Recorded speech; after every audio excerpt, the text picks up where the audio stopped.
ನಾದ ಶಾರದೆಯ ಅಂಶ ದೈಹಿಕವಾಗಿ ನಮ್ಮ ಜೊತೆ ಇಲ್ಲ ಅಂತ ಹೇಳಕ್ಕೆ ಇಷ್ಟಪಡ್ತೀನಿ. ಬಟ್ ನಾನು ಹಾಡಿದಂಥ ಮೊಟ್ಟ ಮೊದಲನೆಯ ಯುಗಳ ಗೀತೆಗಳ ಒಂದು ಅವಕಾಶಗಳು ನನಗೇನು ಸಿಕ್ತೋ ಅದರಲ್ಲಿ ಪ್ರಮುಖವಾಗಿ ಜಾನಕಿ ಅಮ್ಮ ಜೊತೆ ಹಾಡೋ ಸೌಭಾಗ್ಯ ನನಗೆ ಸಿಕ್ತು.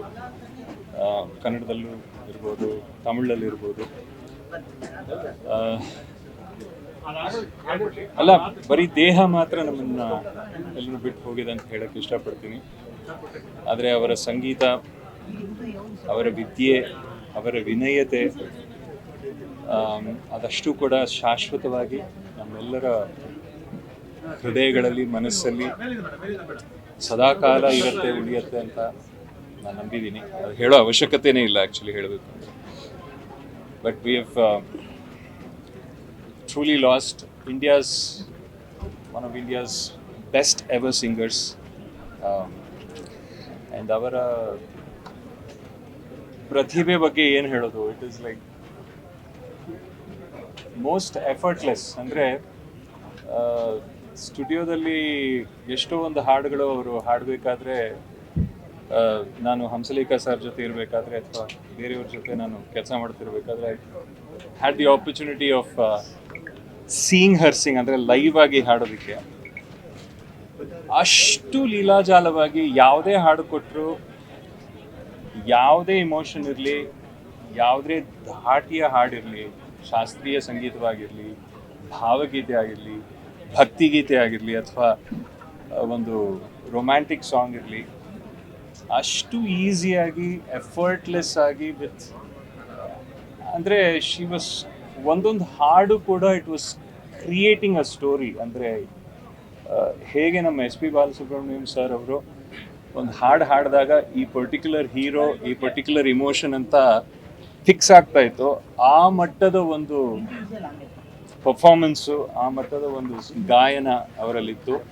ಆ್ಯಂಡ್ ಅವ್ರು ಹಾಡದೇ ಇರೋ ಭಾಷೆನೇ ಇಲ್ಲ. She has Sung in all languages.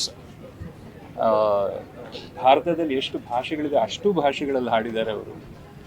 ಅಂಥ ಆ್ಯಕ್ಚುಲಿ ನಮ್ಮ ಪುಣ್ಯ, ಅವರು ಕೊನೆಗಾಲಿ ಟೈಮಲ್ಲಿ ಇಲ್ಲಿ ನಮ್ಮ ಮೈಸೂರಲ್ಲಿ ಬಂದು ನೆಲೆಸಿದ್ದು ಅದು ನಮ್ಮ ಪುಣ್ಯ ಅಂತ ಅನ್ಕೋತೀನಿ. She spent a lot of time here, so we are very lucky.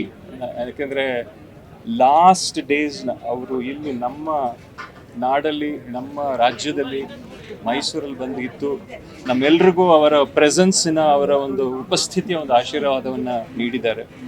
So ಅವರ ಆತ್ಮಕ್ಕೆ ಶಾಂತಿ ಸಿಗಲಿ.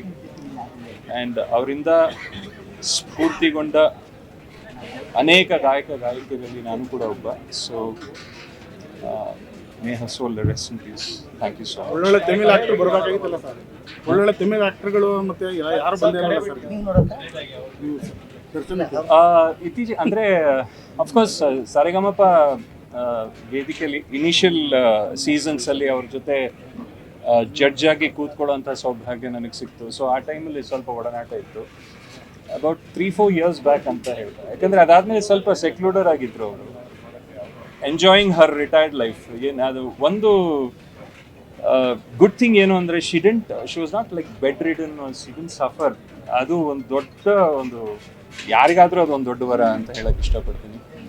And she was enjoying Har retired life. ಅಂದರೆ ಒಂದು 100 ವರ್ಷಕ್ಕೆ, 200 ವರ್ಷಕ್ಕೆ, 500 ವರ್ಷಕ್ಕೆ ಮಾಡುವಂಥ ಕೆಲಸ ಮಾಡಿ ಹೋಗಿದ್ದಾರೆ ಅವ್ರು ಕೊಟ್ಟಂಥ ಹಾಡುಗಳು. ಸೊ ಹಾಗಾಗಿ ಅದೇ ನಾನು ಹೇಳಿದ ಹಾಗೆ ಬರೀ ದೇಹ ನಮ್ಮನ್ನು ಬಿಟ್ಟು ಹೋಗಿದೆ, ಅವರ ಗಾಯನ, ಅದರ ಮೆಮರೀಸ್ ಶಾಶ್ವತವಾಗಿ ನಮ್ಮ ಜೊತೆ ಇರುತ್ತೆ, ನಮ್ಮ ನಾಡಿಗೇನೆ ಇರುತ್ತೆ ಅಂತ ಹೇಳಕ್ಕೆ ಇಷ್ಟಪಡ್ತೀನಿ. Thank you.